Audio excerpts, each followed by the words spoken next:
Good morning students. आज हम लोग क्लास 7 का हिस्ट्री चैप्टर 2 पढ़ेंगे।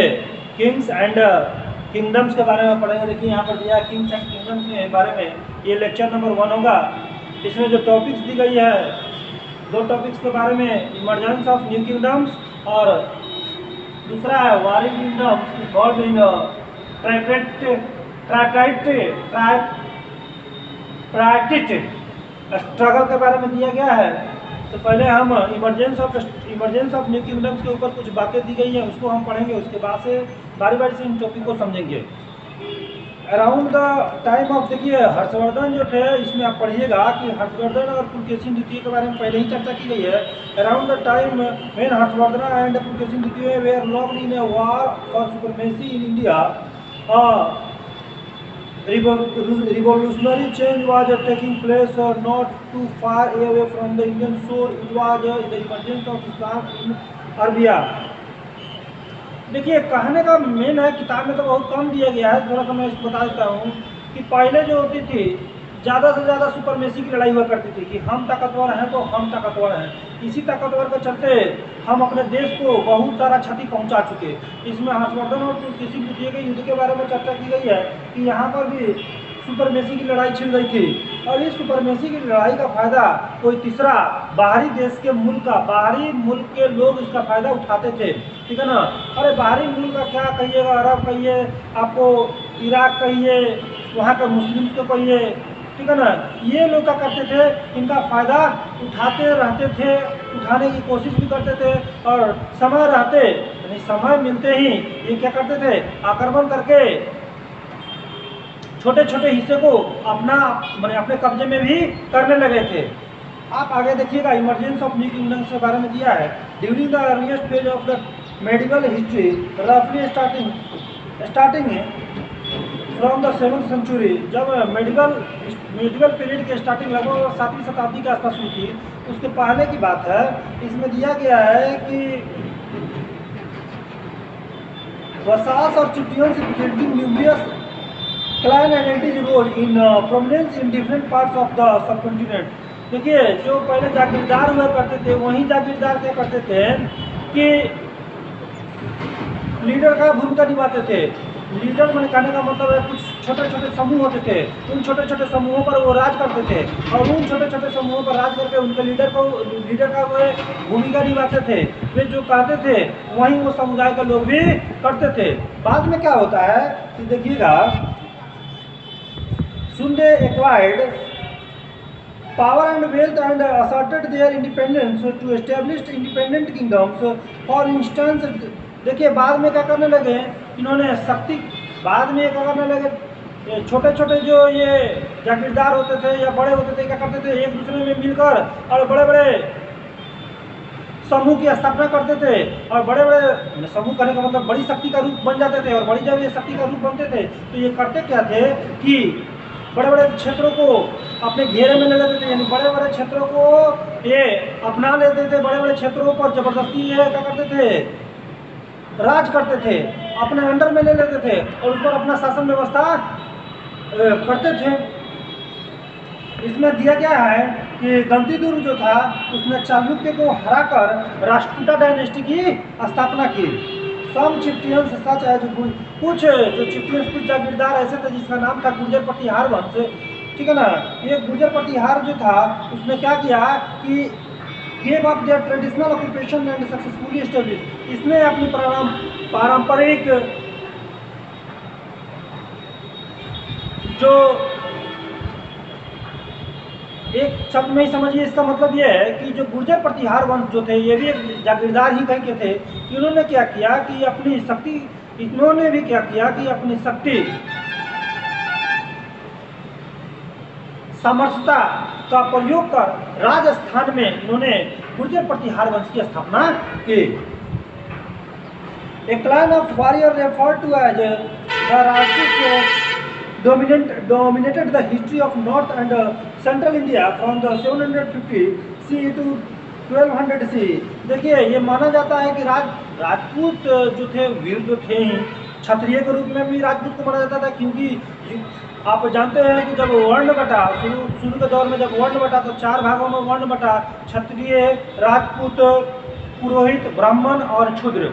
इसमें क्षत्रिय का काम जो होता था लड़ाई करना, युद्ध करना, दूसरों की रक्षा करना, युद्ध, ये सारे काम क्षत्रिय के थे, ठीक है ना। तो ये तो माना ही जाता था कि राजस्थान जो है क्षत्रियों का गढ़ है, ठीक है ना, राजस्थान को क्षत्रियों का गढ़ माना जाता है। और राजस्थान की भूमि शुरू से ही वीरता की प्रतीक रही है।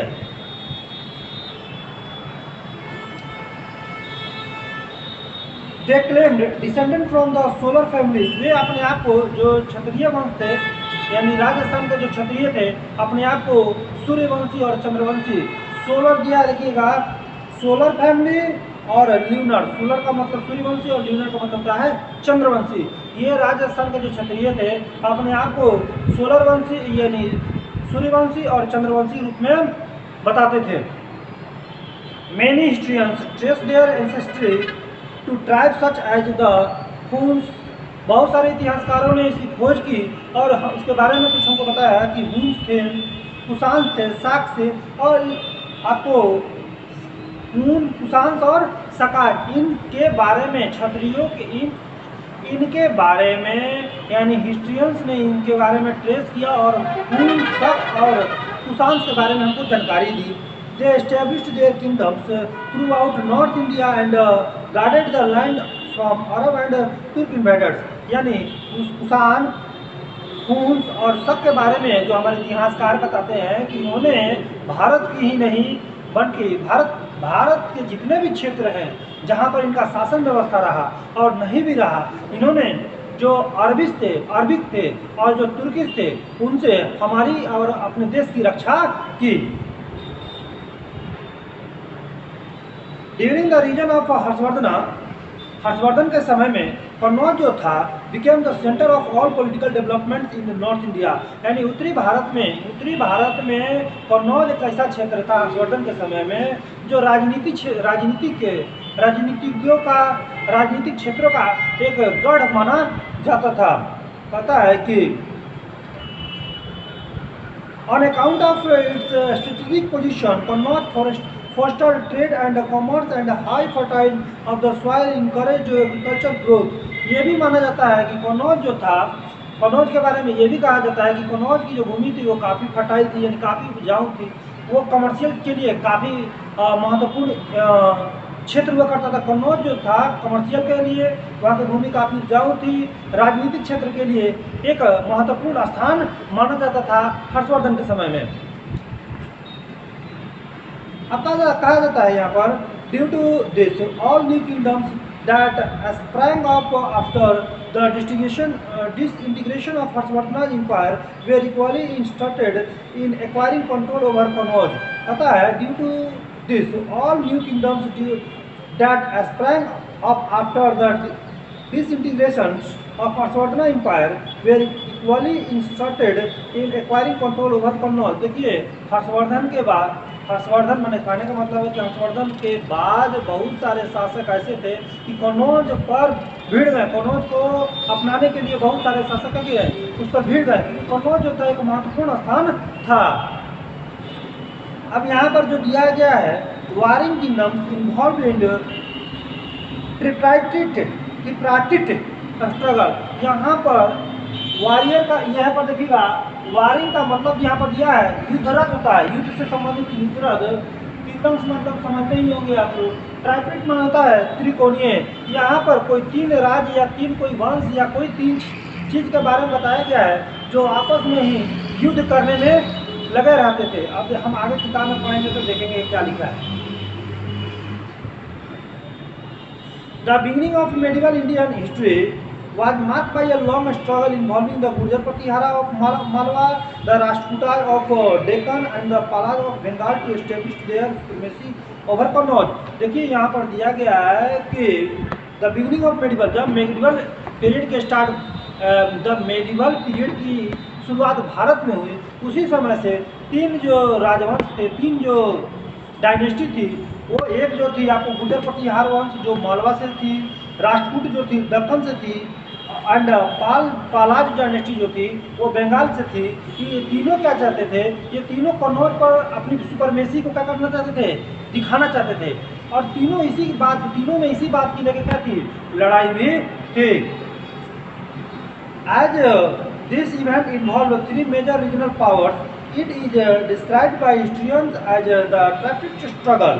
इन तीनों के आपसी युद्ध को ही हिस्ट्रियन जो थे, हमारे इतिहासकार जो हैं, बताते हैं कि ये तीनों त्रिकोणीय जो युद्ध था कन्नौज पर अपना हक जमाने का, यही इसके बारे में ये लिखा गया है, warring kingdoms involve in traffic struggle. ठीक है ना। इसी युद्ध को त्रिकोणीय युद्ध के बारे में इतिहासकारों ने हमको बताया है। The constant struggle eventually Weeknd the three dynasties and resulted in their ultimate decline. देखिए ये तीनों आपस में लड़ाई करने में जुड़े थे, और देखिए धीरे धीरे इन तीनों का क्या हो गया, अंत भी जाके आगे हो गया। युद्ध से हमको कुछ नहीं मिलता है, आप ये बात समझ लीजिएगा। अब हम आगे जो है बाई टॉपिक, जैसे राष्ट्रकूट हुआ, गुर्जर प्रतिहार वंश हुआ, इसको मैं लिख के आपको बाई टॉपिक खुद बता दूंगा, आप किताब से पढ़िएगा। ये लेक्चर नंबर 1 था, इसके बाद हम लोग लेक्चर नंबर 2 को पढ़ेंगे। Thank you.